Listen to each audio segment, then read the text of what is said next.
et que nous entamons ici notre tournée, la tournée du mouvement Kalita, dans cette belle ville qui a accueilli jusqu'à aujourd'hui le plus grand nombre de livres de France. Bravo Nathalie. Je voudrais vous présenter un des plus récents Olé Khadaj, M. Sami Gozlan, ici présent ce soir.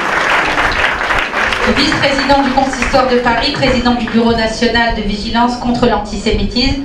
M. Gozlan prendra aussi la parole dans un moment. Mais avant de commencer, je vais passer la parole à notre hôte, M. Le Sage Bevakasha.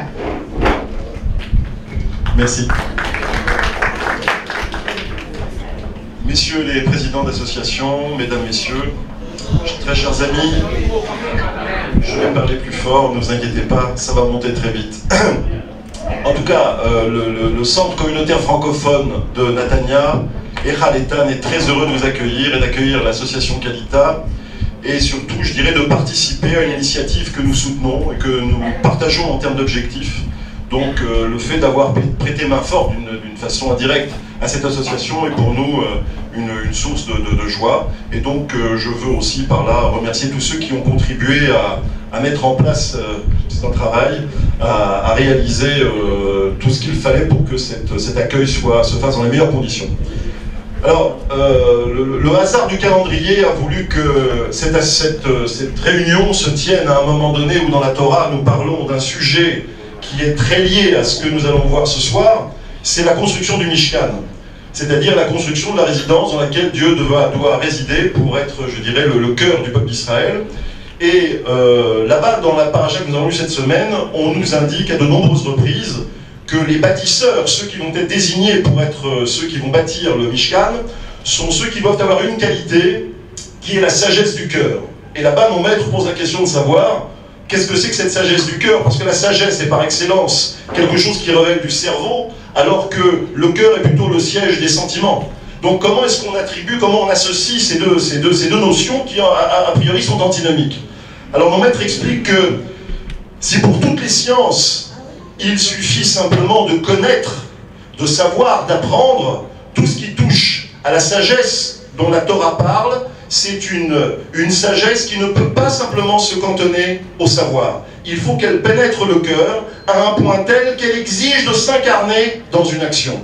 Et je dirais qu'à l'image du Mishkan, j'espère que toutes ces initiatives qui sont prises ce soir vont non seulement être du domaine du cerveau, de la sagesse, mais vont pouvoir s'incarner dans des actions concrètes, visibles, dont nous avons tous besoin aujourd'hui. Il faut être clair, et je veux l'être, je ne serai pas honnête si je ne livrais pas cette pensée. Des initiatives de ce genre, on en a connu beaucoup. Combien de groupes se sont constitués visant à produire, à construire, à créer un lobby permettant d'influencer, en tout cas de peser sur les décisions concernant l'avenir de la communauté francophone auprès des institutions locales, voire nationales, voire gouvernementales. Combien de fois a-t-on vu ce genre de groupe se créer? Et à l'image de ce que les groupes, les communautés russes, les communautés anglophones ont réussi à faire, il faut dire les choses comme elles sont, toutes ces initiatives se sont soldées par des échecs cuisants.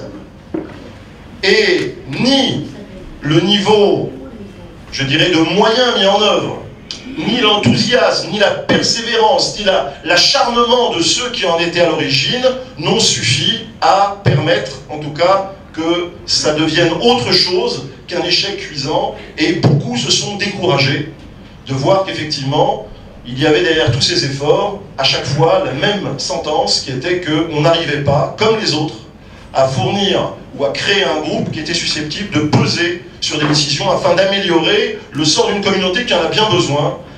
Et comme Sami Gozlan le dira peut-être plus tard, ces problèmes que nous rencontrons aujourd'hui sont aussi un poids qui fait que beaucoup réfléchissent en France avant de venir effectivement faire leur allié en Israël. Nous savons tous à quels problèmes nous sommes confrontés, nous avons tous des problèmes avec, je dirais, des mesures qui sont discriminatoires et parfois même vexatoires. Le fait de ne pas arriver à échanger un permis de conduire français contre un permis de conduire israélien, c'est quelque chose qui est inadmissible. Le fait de ne pas avoir une reconnaissance de ses diplômes, alors qu'il faut dire les choses comme elles sont et sans orgueil particulier. La plupart des professions pour lesquelles il faut obtenir aujourd'hui un équivalent sont des professions sur lesquelles ou pour lesquelles nous sommes aujourd'hui reconnus dans le monde entier comme les meilleurs, et on nous demande aujourd'hui de passer des équivalences qui ne se justifient absolument pas, alors que d'autres ne les passent pas. On n'arrive pas à avoir un simple message sur un disque qui permet de trouver la langue française. Alors certains diront, oui mais il faut s'intégrer, c'est vrai. Mais alors, s'il faut s'intégrer, il faut que tout le monde s'intègre. Et qu'il n'y ait pas non plus ni de russe, ni d'arabe, ni d'anglais, qu'il n'y ait que de l'hébreu. Mais s'il y a ces langues-là, il y a aussi la nôtre qui doit figurer. Surtout quand dans une ville comme Netanya, où la grosse partie de la communauté francophone.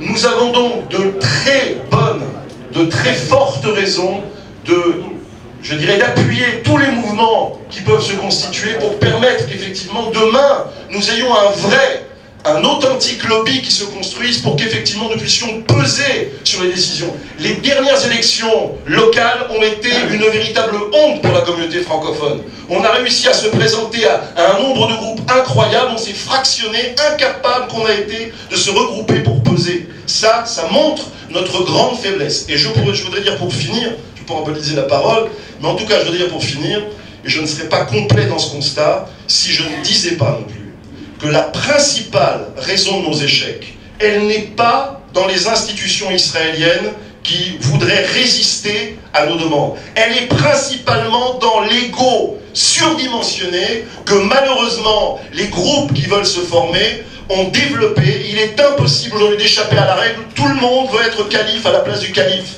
Donc je voudrais que pour une fois, nous soyons capables de dépasser ces égos. Les Russes, que je respecte parfaitement, ont réussi à avoir un chef et derrière une armée. Nous voulons avoir que des chefs. On n'y arrivera jamais comme ça. Donc, la seule et unique demande que j'aurais vis-à-vis de Kalita, c'est vraiment de nous convaincre du fait qu'effectivement, ils vont arriver à casser cette dimension qui a freiné, qui en fait le jeu de ceux qui en face n'ont pas vraiment d'intention de bouger, et pour cause, puisque nous sommes tellement faibles qu'ils n'ont aucune raison d'avancer quoi que ce soit. Donc j'espère, je voudrais que Kalita nous montre ce soir avec ferveur, avec enthousiasme, qu'ils vont être capables, je dirais, de casser ce mur de verre, ce plafond de verre auquel nous nous heurtons en permanence, qui est l'incapacité que nous avons de fédérer les communautés françaises en une seule communauté, derrière un seul homme, pour permettre effectivement d'obtenir ce dont nous avons besoin. Garde l'espérance, ne crains jamais le sort, en silence, résister, sois fort. Une